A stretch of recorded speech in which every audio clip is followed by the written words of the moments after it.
Hi everybody, welcome to the first Year 12 virtual assembly. Really excited to be doing it this way. It's going to be a little strange, but we'll see how things go.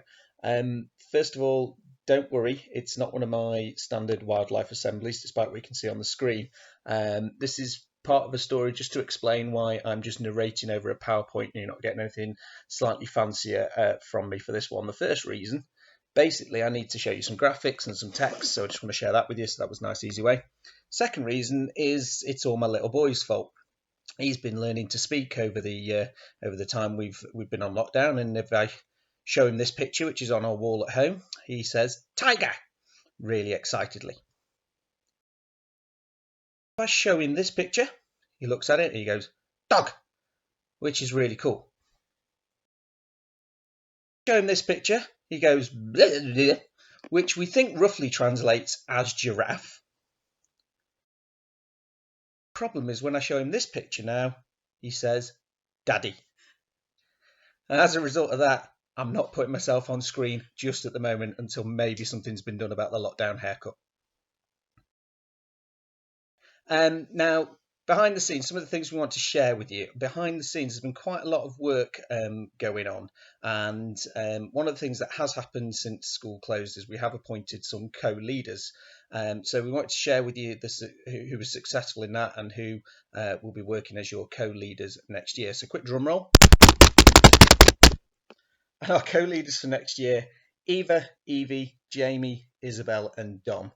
So if you do have any contact with them, congratulate them, and they have got some really cool plans ready for next year that they're going to be sharing with you shortly. Some house leaders were appointed as well.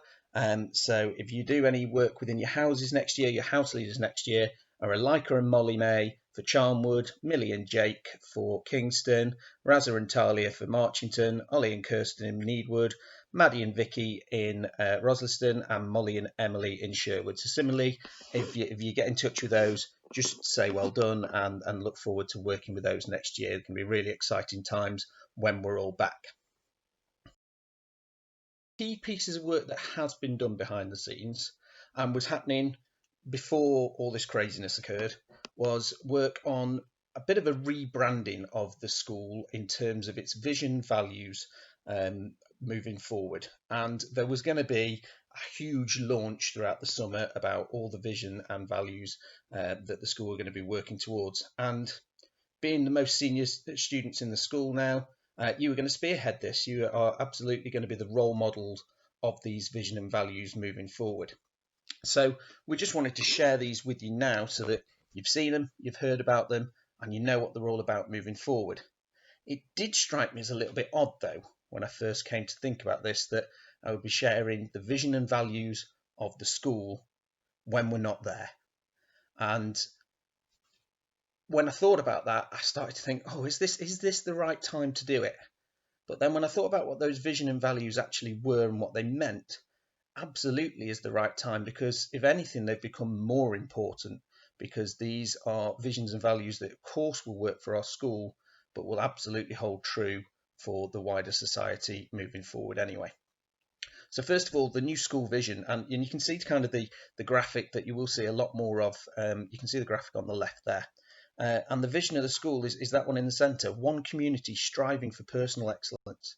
Well, what does that mean? Well, a community, that's all of us working together.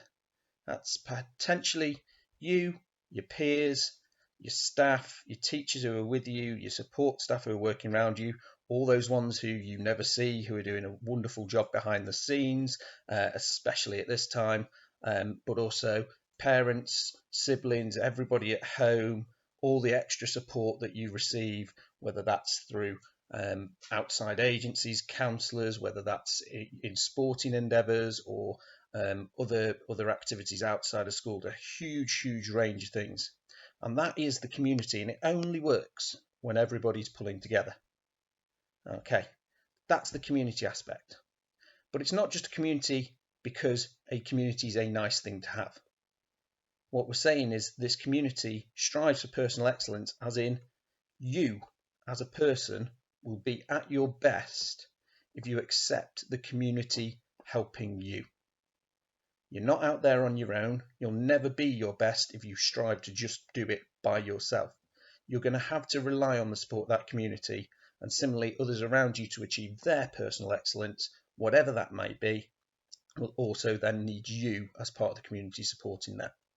So it's a huge, huge aspect to think about. And the graphic kind of illustrates that one person can only be brilliant if everybody they know is also helping them. We'll ignore the slight disregard for social distancing on that image as we go forward there. What about those values? Okay, and these 4 values, they're going to be 4 values that again are going to be imprinted on the school throughout moving forward now. These values, the first one, kindness. Okay, it's not about an educational value. This is just about being nice. And in school, it's obvious when you need to be kind, but just think of the situation we're in now. Okay, how many aspects of kindness have been reported, have been seen in the media and all round? So just a little example there.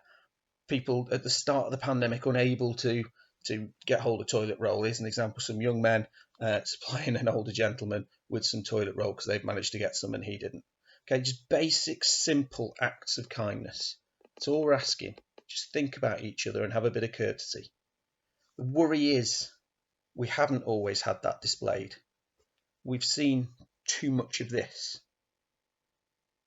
Too much of people thinking only of themselves and not how their actions would affect the wider community. And it's all that idea. As soon as the community suffers, the individuals within it suffer. It comes back to that very broad vision that the school is trying to bring forward now. So just think about that. Are you always putting yourself first, or is there just that little element that you can bring in a bit more of thinking of others? How many times over the past 10 weeks have you got in touch with somebody who might not even be one of your closest friends and just sort of asked, how are they doing? Are they okay? You don't always have to add the answer to that if they come back and say, actually, they are struggling. But just being there and showing support might be the act of kindness that is needed at this time. Number 2 going round, respect. And this is a word that's getting bandied around an awful lot at the moment. And one big aspect is the respect for our key workers, and not just the NHS staff and the frontline medical and social care workers who are out there obviously doing an incredible job at the moment, but also there's a newfound respect for other workers who've never really been in the limelight before, and that respect has been shown because we now realise that essentially the country would grind to a halt without their work, and we've sort of just brushed the sort of jobs that they do under the carpet, thought maybe they're a bit menial, but now the realisation of how important they are to our everyday lives. And that respect has been shown every Thursday, 8 o'clock. Everybody's outside, clapping, cheering, banging the saucepans, showing that respect, saying their thank yous. But behind all that, there's still that worry that maybe that's just a little bit of a facade. Just clapping, does that really show the respect? Or does respect really get shown by our actions and how we react to it? And if we think about some of the scenes we saw over the sort of bank holiday weekends and when the weather was good, and how places that have been closed for a while were open, and instead of just thinking about the respect for those who essentially have put their lives at risk to support the rest of us, there were scenes like this. And, I'm sure most of the people there weren't thinking actively, well, I'm going to do this because I don't respect, but they hadn't had that little bit of thought to think, had their actions had any further and wider implications? And I'm sure that some of you have had the thought of, maybe I could just go out and if I saw one friend, would it make that much difference? But think about potential wider implications now. The respect for the people who are putting that work in. And it's absolutely key that you keep these ideas going, that there are people here who are working tirelessly for you. in John Taylor, there are people who you're going to need to show this kind of respect to. The staff, your peers, who very soon you're going to be able to see within school. Your actions outside of school will demonstrate your respect inside of school. Closely linked to that is the idea of integrity. Okay, integrity, just honesty when you need to be honest, doing the right thing when nobody's looking, because it's the right thing to do, not because you're after some personal recognition, not because there's a wider goal there, just because it's the right thing to do. Okay, and it wasn't these two, but I've seen this locally, where a family have walked down the canal where we do our daily exercise, and I've seen them a couple of times walking down just with some litter pickers and just picking up the bits of rubbish. And those bits of rubbish have come from people who, going back to the previous slide, have not shown respect to the environment, despite the situation we're in. And the council aren't available to be cleaning up the area. But a family went out with no ideas, of no pretense of getting recognition, things like that. And we're just picking things up. But of course, it's a lot more than just litter picking and doing the right thing. It links very closely to what we were saying before about the sort of behaviour outside of school. Okay, just because you can do something doesn't mean you should. So at this time, really think about what your actions could do. One of the big things, I've avoided the possible links with some preeminent politicians at the moment about integrity, and just gone with the idea of fake news. How much of that's been around? The spreading of that, the lack of integrity that shows, breeding fear, worry, the amount of fraudulent emails that get sent out at the moment, preying on the vulnerable at this time, total lack of integrity that we just need to cut out from society. Don't fall into any of those traps. Okay, always think to yourself, am I going to do the right thing here? More now than ever. And the last one, which is probably the most relevant one to a lot of you at the moment, as you are coping with your remote learning and all the challenges that brings, as well as potentially quite a few other issues that may be going on around your lives at the moment, is this idea. It's the idea of perseverance. It's absolutely crucial to everything that's going on at the moment. It's not the idea that you just carry on regardless. That's not the point of perseverance. Perseverance is the idea that you dig in and you get support if you need it, and you keep trying and you don't give up when it's tough. Okay, that's the key bit. When things are getting really, really tough, and we've had plenty of examples of that recently, of people who dig in and do the right thing, even though it's not the easy thing. Okay, and it's not just these big media examples that have really hit the news. You will all know of examples of friends and family who've had a tough time and have dug in and kept going. But for some of you, this picture might be a little bit more familiar. Okay, when the work potentially or other things are just getting too much and you just want to bury your head in the sand and be done with it and just go, I just want to have a break from this and I don't want to bother with the work anymore. And what you've got to be doing is thinking about why you're doing this. Some of you might not have even got to that point. The motivation just to get the books out in the first place might not have happened. Okay, it might be too tempting to give yourself a duvet day and stay in bed all day. But have you got the perseverance to crack on when things have got tough? I'm not saying that just means you blindly carry on and hope for the best. Okay, think about one community striving for personal excellence. That means you're coming back and going, okay, I'm finding this tough. I'm going to need some help. I might need some emotional support from friends and family. I might need some academic support from teachers.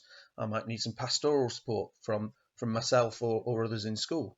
And you ask for that help when you need it. That's part of persevering. Okay, having the courage to say, I am struggling and need some help. But don't let things get you down to the point where you don't want to carry on with the work. You absolutely need to, because at the end of the day, when you are in that situation, you need to remember why you're doing it and who you're doing it for. And there's only one person who you're doing the work for, and that is yourself. And not doing it only impacts one person, really. It impacts yourself. It holds you back. It makes things even harder for you. So you must ensure that wherever possible you are persevering. And if you just can't see through it, then get the help. That is what we are all here for as one community for you. So that's just my sort of brief little rant and introduction into the vision and values of the school. The school motto, well, that's not changed. It's still turn up. Now that isn't in the traditional sense anymore, but is it turn up at your dining room table or your desk in your bedroom, wherever it is that the work needs to happen? But get there. Get yourself in a situation where you can get on with the work. And then do it. Work hard. Persevere. Don't give up. And if it's tough, get the help. Simple. And that one goes without saying. Think about everybody who is being impacted by your actions, indirectly or directly at the moment. You might think it's okay to just go round and have a game of football with your mates, because what harm will it do?